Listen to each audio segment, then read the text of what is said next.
This is Arkies in the Beltway, your look at national politics and the Arkansans influencing the discussions.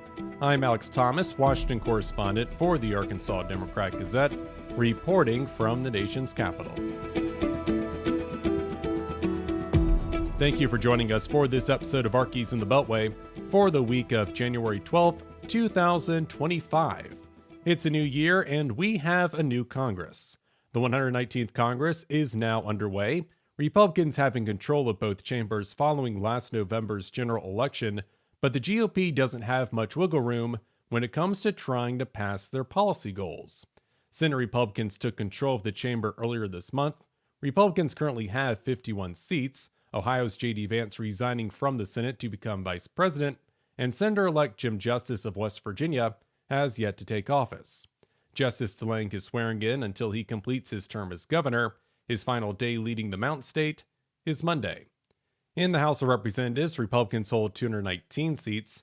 Their 4-seat margin over House Democrats will decrease, with New York's Elise Stefanik and Florida's Mike Waltz taking positions with the Trump administration in the near future. The problem with having a thin majority was exhibited on January 3rd, when the House elected Louisiana's Mike Johnson to continue serving as Speaker.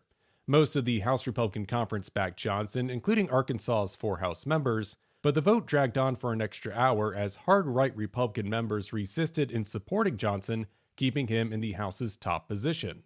Johnson did win the speakership in the first round of voting, a much better ordeal than what the House experienced 2 years ago, when it took 15 rounds over multiple days for House Republicans to hand the gavel to Kevin McCarthy, who was removed as Speaker 9 months later.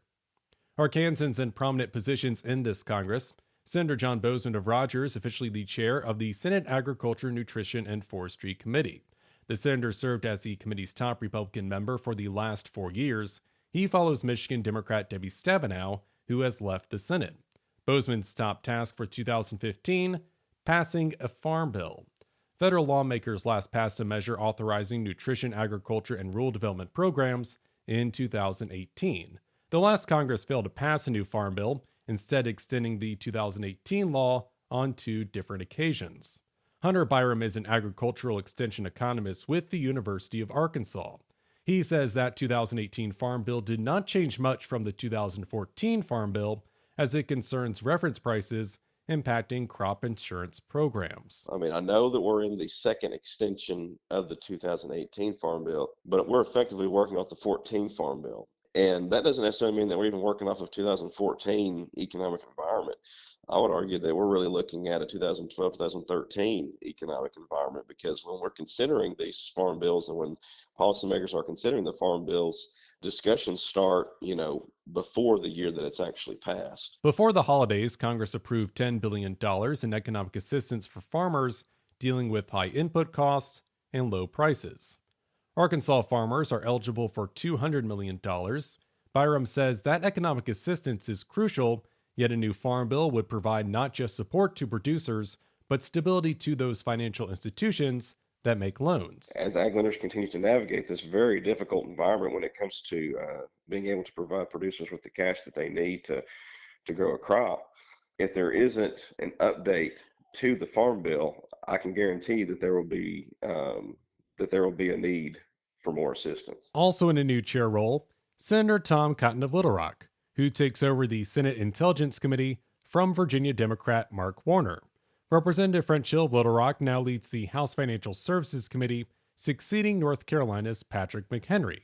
Representative Bruce Westerman of Hot Springs will continue wielding the gavel on the House Natural Resources Committee.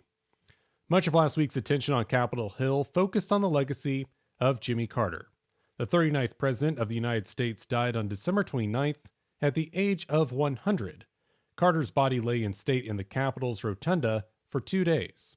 Vice President Kamala Harris, Supreme Court justices, administration officials, and members of Congress paid their respects to Carter when his remains arrived in Washington, D.C. last Tuesday. Representative Hill, speaking to the Democrat-Gazette on Carter's dedication to public service following his time in the White House. I think Jimmy Carter had an exemplary post-presidential lifetime of service.